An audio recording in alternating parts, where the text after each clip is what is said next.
जय श्री कृष्णा मेरे सभी प्यारे कथा श्रोताओं को। मेरा नाम है नमित अग्रवाल और स्वागत है आपका मेरे चैनल कथावाचक में। पिछली कथा में हम लोगों ने पढ़ा था कि श्री कृष्ण दुर्योधन को समझाने जाते हैं हस्तिनापुर में, लेकिन वो नहीं सुनता और बल्कि उन्हें कैद करने की सोचता है। तब श्री कृष्ण जी अपना विश्व रूप दर्शन कराते हैं सभी को, और उसके पश्चात वो जब वापस हस्तिनापुर जा रहे होते हैं तो कर्ण के साथ कुछ गुप्त बातें करते हैं। आइए आज की कथा आरंभ करते हैं। कर्ण ने कहा, केशव, आपने सुहृदता, स्नेह तथा मित्रता के नाते और मेरे हित की इच्छा से जो कुछ कहा है वह ठीक है। इन सब बातों का मुझे भी पता है, और जैसा आप समझते हैं धर्मानुसार मैं पांडु का ही पुत्र हूँ। कुंती ने कन्यावस्था में सूर्यदेव के द्वारा मुझे गर्भ में धारण किया था और फिर उन्हीं के कहने से त्याग दिया था। उसके बाद अधिरथ सूत मुझे देखकर घर ले गए और उन्होंने बड़े स्नेह से मुझे अपनी स्त्री राधा की गोद में दे दिया। अतः धर्मशास्त्र को जानने वाला मुझ जैसा कोई भी पुरुष राधा के पिंड का लोप कैसे कर सकता है। इसी प्रकार अधिरथ सूत भी मुझे अपना पुत्र ही समझते हैं और मैं भी स्नेहवश उन्हें सदा से अपना पिता ही समझता रहा हूँ। उन्होंने ही मेरे जात कर्मादि संस्कार भी कराए थे तथा ब्राह्मणों के द्वारा वसुषेण नाम रखवाया था।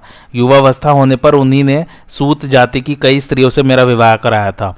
अब उनसे मेरे बेटे पोते भी पैदा हो चुके हैं। उन स्त्रियों में मेरा हृदय प्रेमवश काफी फंस चुका है। अब मैं संपूर्ण पृथ्वी या सोने की ढेरियां मिलने से अथवा किसी प्रकार के हर्ष या भय से भी इन संबंधियों को छोड़ नहीं सकता। दुर्योधन ने भी मेरे ही भरोसे शस्त्र उठाने का साहस किया है और इसी से इस संग्राम में मुझे अर्जुन के साथ द्विरथ युद्ध करने के लिए नियत किया गया है।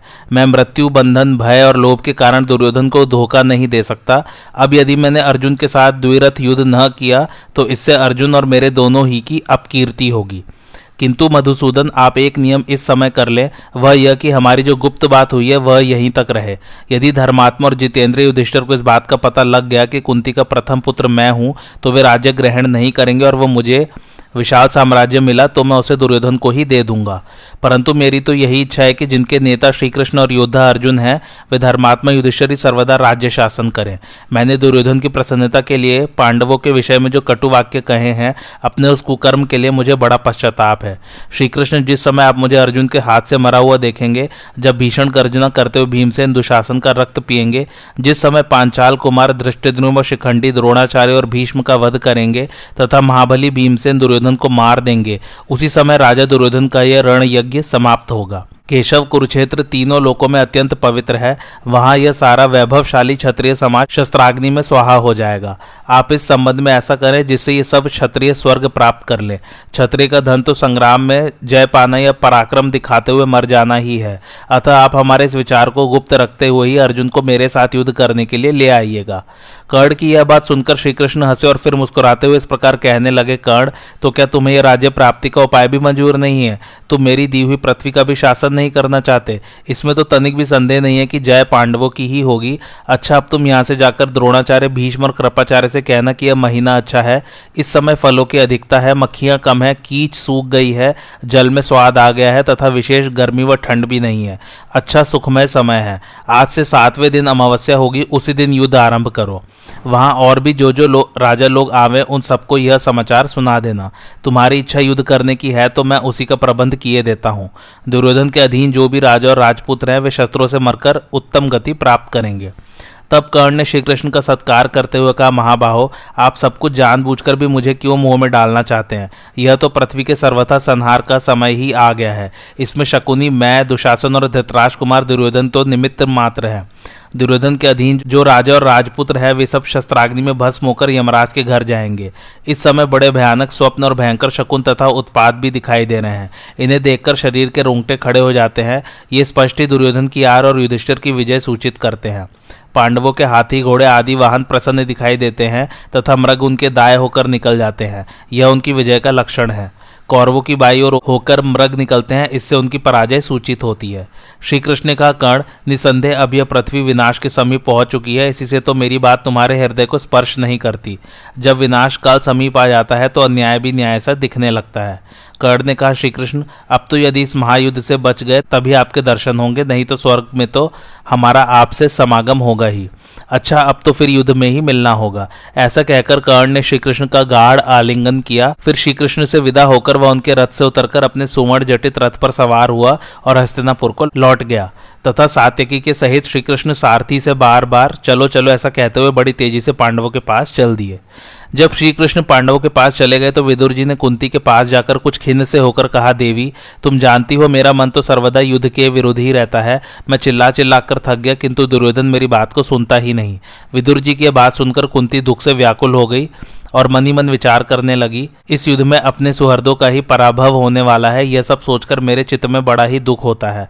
पितामह भीष्म, द्रोणाचार्य और कर्ण दुर्योधन के पक्ष में रहेंगे, इससे मेरा भय और भी बढ़ जाता है। आचार्य द्रोण तो अपने शिष्यों के साथ कदाचित मन लगाकर युद्ध न भी करें, पितामह भी पांडवों पर स्नेह न करे, यह नहीं हो सकता। किंतु यह कर्ण बड़ी खोटी दृष्टि वाला है। यह मोहवश दुर्बुद्धि दुर्योधन का ही अनुवर्तन करके निरंतर पांडवों से द्वेष किया करता है। अच्छा, आज मैं कर्ण के मन को पांडवों के प्रति अनुकूल करने का प्रयत्न करूं और उससे उसके जन्म का वृतांत सुना दूं। ऐसा सोचकर कुंती गंगा तट पर कर्ण के पास गई। वहां पहुंचकर कुंती ने अपने उस सत्यनिष्ठ पुत्र के वेद पाठ की ध्वनि सुनी। वह पूर्वाभिमुख होकर भुजाएं ऊपर उठाए मंत्र पाठ कर रहा था। तपस्विनी कुंती जब समाप्त होने की प्रतीक्षा में उसके पीछे खड़ी रही। जब सूर्य का ताप पीठ पर आने लगा तब तक जप करके कर्ण ज्यों ही पीछे को फिरा कि उसे कुंती दिखाई दी। उसे देखते ही उसने हाथ जोड़कर प्रणाम किया और विनय पूर्वक कहा, कहिए आप कैसे पधारी, मैं आपकी क्या सेवा करूं। कुंती ने कहा, कर्ण तुम राधा के पुत्र नहीं हो, कुंती के लाल हो। इसके पश्चात कर्ण के जन्म का सारा वृतांत कुंती ने सुना दिया। फिर कुंती ने कहा, तुम्हें पांडवों के साथ भ्रातृ भाव से मिला देखकर ये पापी तुम्हें सिर झुकाने लगेंगे। जैसी कृष्ण और बलराम की जोड़ी है वैसी ही कर्ण और अर्जुन की जोड़ी बन जाए। इस प्रकार जब तुम दोनों मिल जाओगे तो तुम्हारे लिए संसार में कौन बात असाध्य रहेगी। तुम सब गुणों से संपन्न हो और अपने भाइयों में सबसे बड़े हो। तुम अपने को सूत पुत्र मत कहो, तुम तो कुंती के पराक्रमी पुत्र हो। इसी समय कर्ण को सूर्यमंडल से आती हुई एक आवाज सुनाई दी। वह पिता की वाणी के समान स्नेहपूर्ण थी। उसने सुना, कर्ण कुंती ने सच कहा है, तुम माता की बात मान लो। यदि तुम वैसा करोगे तो तुम्हारा सब प्रकार हित होगा। किंतु कर्ण का धैर्य सच्चा था। माता कुंती और पिता सूर्य के स्वयं इस प्रकार कहने पर भी उसकी बुद्धि विचलित नहीं हुई। उसने कहा, क्षत्रिय तुम्हारी साज्ञा को मानना तो अपने धर्मनाश के द्वार को ही खोल देना है। माँ तुमने मुझे त्याग कर तो मेरे प्रति बड़ा ही अनुचित व्यवहार किया है। इसने तो मेरे सारे यश और कीर्ति का नाश कर दिया। मैंने क्षत्रिय जाति में जन्म तो लिया किंतु तुम्हारे ही कारण मेरा क्षत्रियों का सा संस्कार तो नहीं हो पाया। इससे बढ़कर मेरा हित कोई शत्रु भी क्या करेगा। तुमने पहले तो माता के समान मेरे हित का प्रयत्न किया नहीं, अब केवल अपने हित साधन की इच्छा से मुझे समझा रही हो। पहले से तो मैं पांडवों के भाई रूप से प्रसिद्ध हूं नहीं। युद्ध के समय यह बात खुली है। अब यदि मैं पांडवों के पक्ष में हो जाता हूं तो क्षत्रिय लोग मुझे क्या कहेंगे। धृतराष्ट्र के पुत्रों ने ही मुझे सब प्रकार का ऐश्वर्य दिया है। अब मैं उनके उन उपकारों को व्यर्थ कैसे कर दूं। अब ये दुर्योधन के आश्रितों के मरने का समय आया है, इसलिए इस समय मुझे भी अपने प्राणों का लोभ न करके अपना ऋण चुका देना चाहिए। जिन लोगों का पालन पोषण किया जाता है वे समय आने पर अपना काम करने से ही कृतार्थ होते हैं। मैं धृतराष्ट्र के पुत्रों के लिए अपना पूरा बल और पराक्रम लगाकर तुम्हारे पुत्रों से युद्ध करूंगा। तुम्हारे सामने मैं झूठी बात नहीं कहूंगा। मुझे सत्पुरुषों के समान दया और सदाचार की रक्षा करनी चाहिए, इसलिए अपने काम की होने पर भी मैं तुम्हारी बात स्वीकार नहीं कर सकता। किंतु माताजी तुम्हारा ये उद्योग निष्फल नहीं होगा। यद्यपि तुम्हारे सभी पुत्रों को मैं मार सकता हूं तो भी एक अर्जुन को छोड़कर मैं युधिष्ठिर, भीम, नकुल और सहदेव इनमें से किसी को नहीं मारूंगा। युधिष्ठिर की सेना में केवल अर्जुन से ही मुझे युद्ध करना है। उसे मारने से ही मुझे संग्राम करने का फल और सुयश प्राप्त होगा। इस प्रकार हर हालत में तुम्हारे 5 पुत्र बचे रहेंगे। अर्जुन न रहा तो वे कर्ण के सहित 5 रहेंगे और मैं मारा गया तो अर्जुन के सहित 5 रहेंगे। फिर कुंती ने अपने अविचल धैर्यवान पुत्र कर्ण को गले लगाकर कहा, कर्ण विधाता बड़ा बलवान है। मालूम होता है तुम जैसा कहते हो वैसा ही होना है। अब कौरव नष्ट हो जाएंगे, किंतु बेटा तुमने जो अपने 4 भाइयों को अभेदान दिया है इस प्रतिज्ञा का तुम ध्यान रखना। इसके बाद कुंती ने उसे सकुशल रहने का आशीर्वाद दिया और कर्ण ने तथास्तु कहा। फिर वे दोनों अपने अपने स्थानों को चले गए। हस्तिनापुर से उपलव्य पड़ाव में आकर भगवान कृष्ण ने कौरवों के साथ जो जो बातें हुई थी वे सब पांडवों को सुना दी। श्री कृष्ण का कथन सुनकर धर्मराज युधिष्ठिर ने उनके सामने ही अपने भाइयों से कहा, कौरवों की सभा में जो कुछ हुआ वह सब तो तुमने सुन लिया और श्री कृष्ण ने जो बात कही है वह भी समझ ही ली होगी। अतः अब मेरी इस सेना का विभाग करो। हमारी विजय के लिए 7 अक्षौहिणी सेना इकट्ठी हुई है। इसके ये 7 सेनाध्यक्ष हैं, द्रुपद, विराट, दृष्टद्युम्न, शिखंडी, सात्यकी, चेकितान और भीमसेन। ये सभी वीर प्राणांत युद्ध करने वाले हैं तथा लज्जाशील, नीतिमान और युद्ध कुशल हैं। किंतु सहदेव यह तो बताओ कि इन 7 का भी नेता कौन होगा। जो कि रणभूमि में भीष्म रूप अग्नि का सामना कर सके। सहदेव ने कहा, मेरे विचार से तो महाराज विराट इस पद के योग्य है।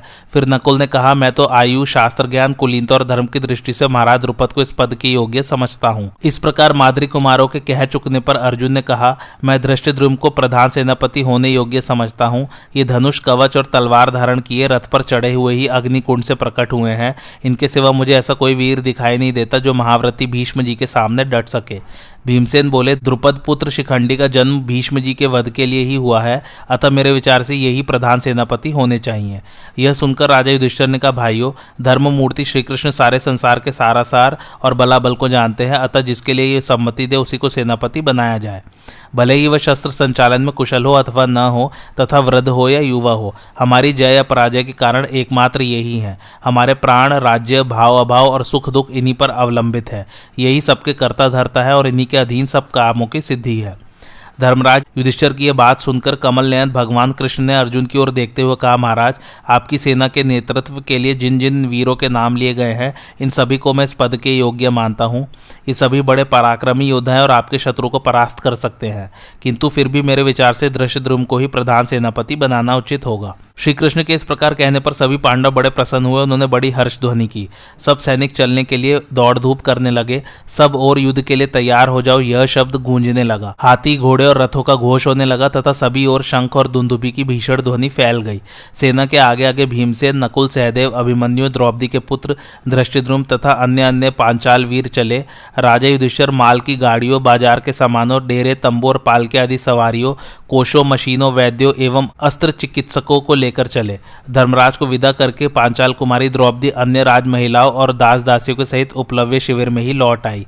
इस प्रकार पांडव लोग परकोटों और पहरेदारों से अपने धन और स्त्री आदि की रक्षा का प्रबंध कर गौ और सुवर्ण आदि दान करके बड़ी विशाल वाहिनी के साथ मणिजटित रथों में बैठकर कुरुक्षेत्र की ओर चले। इस प्रकार व्यूह रचना के रीति से चलकर यह पांडव दल कुरुक्षेत्र में पहुंचा।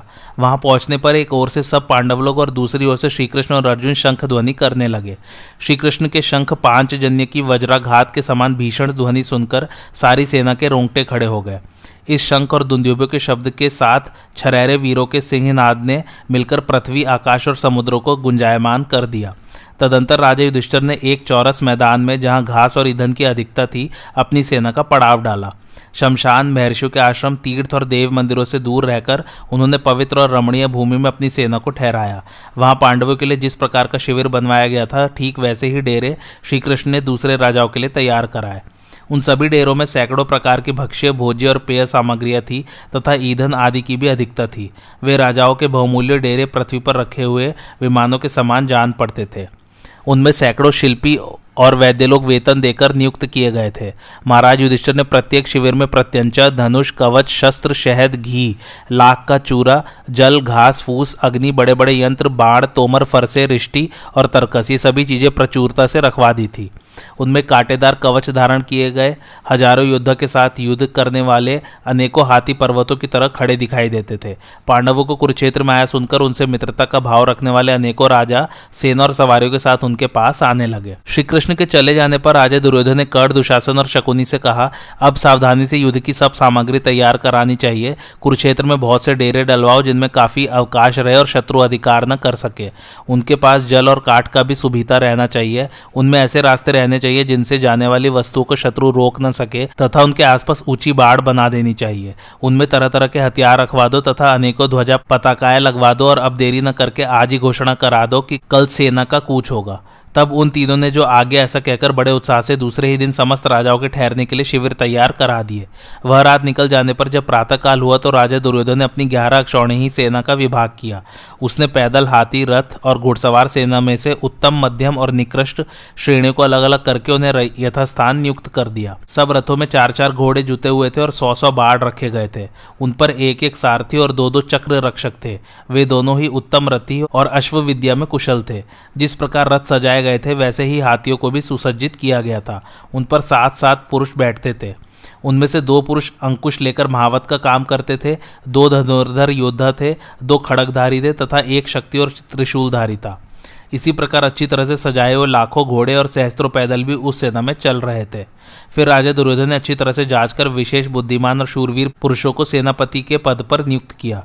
उसने कृपाचार्य, द्रोणाचार्य, शल्य, जयद्रथ, सुदक्षिण, कृतवर्मा, अश्वत्थामा, कर्ण, भूरिश्रवा, शकुनी और भामिक इन 11 वीरों को एक एक अक्षौहिणी सेना का नायक बनाया। वह प्रतिदिन उनका बार बार सत्कार करता रहता था। फिर सब राजाओं को साथ ले उसने हाथ जोड़कर पितामह भीष्म से कहा, दादाजी, कितनी ही बड़ी सेना हो, यदि उसका कोई अध्यक्ष नहीं होता तो वह युद्ध के मैदान में आकर चींटियों के समान तितर बितर हो जाती है। सुना जाता है एक बार है वीरों पर ब्राह्मणों ने चढ़ाई की थी।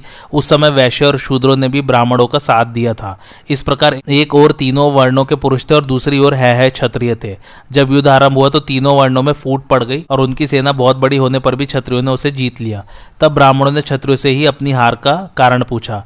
धर्मज्ञ क्षत्रियों ने उसका कारण बताते हुए कहा, हम युद्ध करते समय एक ही परम बुद्धिमान पुरुष की आज्ञा मानकर लड़ते थे और तुम सबके सब अलग अलग अपनी अपनी बुद्धि के अनुसार काम करते थे। तब ब्राह्मणों ने अपने में से एक युद्ध नीति में कुशल शूरवीर को अपना सेनापति बनाया और क्षत्रियों को परास्त कर दिया। इसी प्रकार जो युद्ध संचालन में कुशल, हितकारी, निष्कपट शूरवीर को अपना सेनापति बनाते हैं, वे ही संग्राम में शत्रु को जीतते हैं। आप शुक्राचार्य के समान नीति कुशल और मेरे हितैषी हैं। काल भी आपका कुछ बिगाड़ नहीं सकता तथा धर्म में आपकी अविचल स्थिति है। अतः आप ही हमारे सेनाध्यक्ष बने।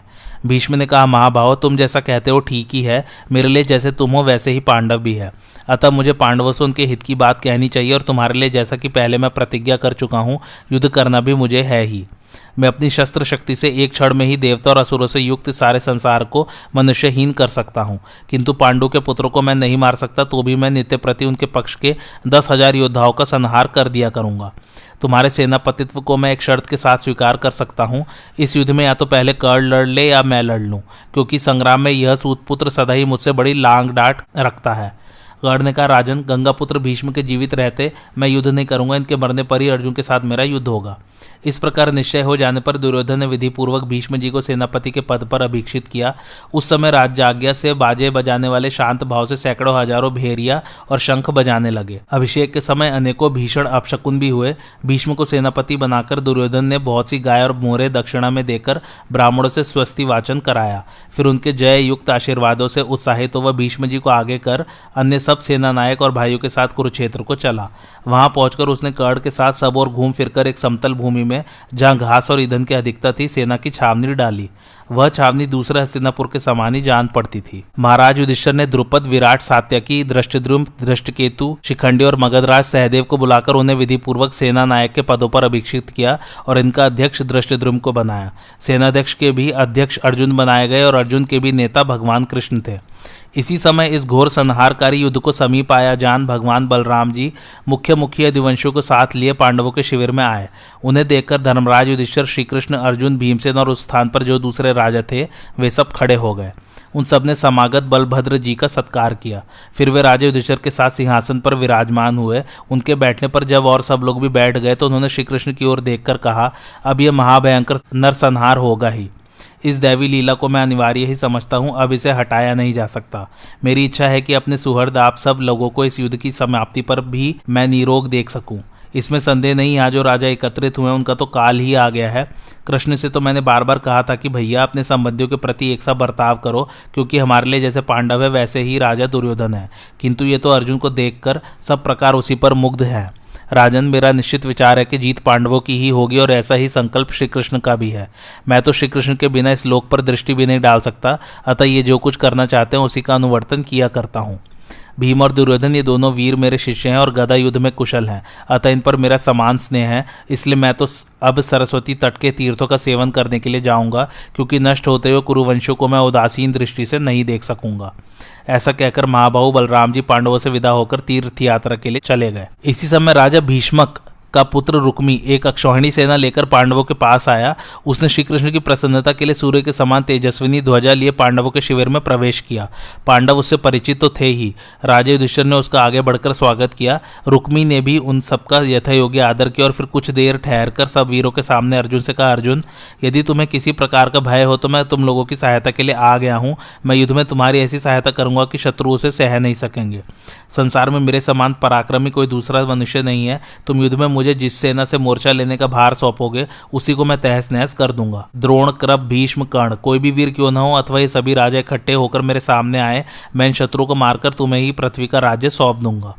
तब अर्जुन श्री कृष्ण और धर्मराज की ओर देखकर हंसे और शांत भाव से कहने लगे, मैंने कुरुवंश में जन्म लिया है, तिस पर भी मैं महाराज पांडु का पुत्र और द्रोणाचार्य का शिष्य कहलाता हूँ। श्री कृष्ण मेरे सहायक है और गांडीव धनुष मेरे पास है। मुझे किसी प्रकार का भय नहीं है और न किसी की सहायता की ही आवश्यकता है। तुम अपनी इच्छा के अनुसार जहाँ जाना चाहो वहाँ जा सकते हो और रहना चाहो तो आनंद से रहो। इसके बाद रुक्मी अपनी समुद्र के समान विशाल वाहिनी को लौटाकर दुर्योधन के पास आया और वहां भी उसने वैसी ही बातें की। दुर्योधन को भी अपने वीरत्व का अभिमान था, इसलिए उसने भी उससे सहायता लेना स्वीकार नहीं किया। इस प्रकार बलराम जी और रुक्मी ये दो वीर उस युद्ध से निकलकर चले गए। जब दोनों सेनाओं का संगठन हो गया और उनकी व्यूह रचना का भी निश्चय हो गया तो राजा धृतराष्ट्र ने संजय से पूछा, संजय अब तो मुझे यह बताओ कि कौरव और पांडवों की सेना का पड़ाव पड़ जाने पर फिर वहां क्या हुआ। संजय ने कहा, महाराज महात्मा पांडवों ने तो हिरण्यवती नदी के तीर पर पड़ाव किया और कौरवों ने एक दूसरे स्थान पर शास्त्रोक्त विधि से अपनी छावनी डाली। वहां राजा दुर्योधन ने बड़े उत्साह से अपनी सेना ठहराई और भिन्न भिन्न टुकड़ों के लिए अलग अलग स्थान नियुक्त करके सब राजाओं का बड़ा सम्मान किया। फिर उन्होंने कर्ण, शकुनी और दुशासन के साथ कुछ गुप्त परामर्श करके उलूक को बुलाकर कहा, उलूक तुम पांडवों के पास जाओ और श्री कृष्ण के सामने ही पांडवों से यह संदेश कहो जिसके लिए वर्षों से विचार हो रहा था। वह कौरव और पांडवों का भयंकर युद्ध अब होने वाला है। अर्जुन, तुमने कृष्ण और अपने भाइयों के सहित संजय से जो गर्ज गर्ज कर बड़ी शेखी की बातें कही थी वह उसने कौरवों की सभा में सुनाई थी। अब उन्हें कर दिखाने का समय आ गया है। राजन, तुम तो बड़े धार्मिक कहे जाते हो, अब तुमने अधर्म में मन क्यों लगाया है? इसी को तो विडाल व्रत कहते हैं। एक बार नारद जी ने मेरे पिताजी से इस प्रसंग में एक आख्यान कहा था, वह मैं तुम्हें सुनाता हूँ।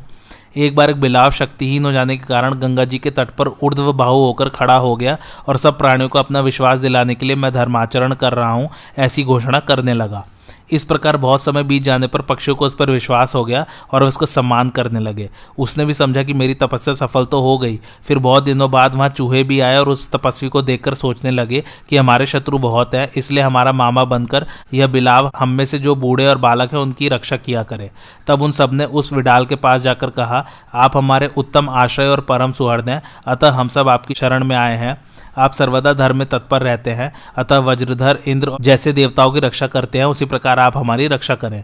चूहों के इस प्रकार कहने पर उन्हें भक्षण करने वाले विडाल ने कहा, मैं तब भी करूं और तुम सबकी रक्षा भी करूं, ये दोनों काम होने का तो मुझे कोई ढंग नहीं दिखाई देता। फिर भी तुम्हारा हित करने के लिए मुझे तुम्हारी बात भी अवश्य माननी चाहिए। तुम्हें भी नित्य प्रति मेरा एक काम करना होगा। मैं कठोर नियमों का पालन करते करते बहुत थक गया हूँ। मुझे अपने में चलने फिरने की तनिक भी शक्ति दिखाई नहीं देती, अतः आज से मुझे तुम नित्य प्रति नदी के तीर तक पहुंचा दिया करो। चूहों ने बहुत अच्छा कहकर उसकी बात स्वीकार कर ली और सब बूढ़े बालक उसी को सौंप दिए।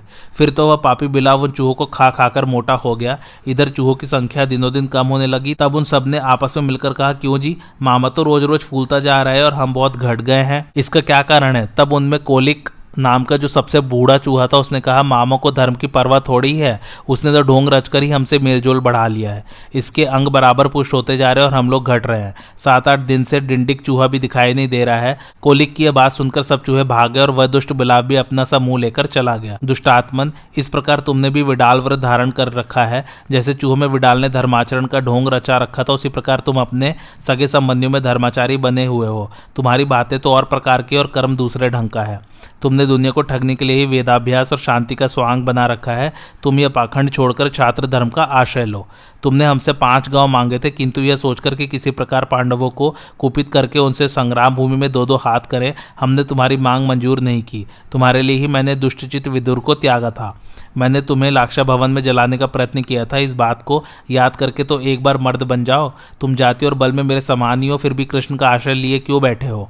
उलूक, फिर पांडवों के पास ही कृष्ण से कहना कि तुम अपनी और पांडवों की रक्षा के लिए अब तैयार होकर हमारे साथ युद्ध करो। तुमने माया से सभा में जो भयंकर रूप धारण किया था वैसा ही फिर धारण करके अर्जुन के सहित हम पर चढ़ाई करो। इंद्रजाल, माया अथवा कपट भयजनक तो होते हैं, किंतु जो रणांगण में शस्त्र धारण किए हुए हैं उनका वे कुछ नहीं बिगाड़ सकते।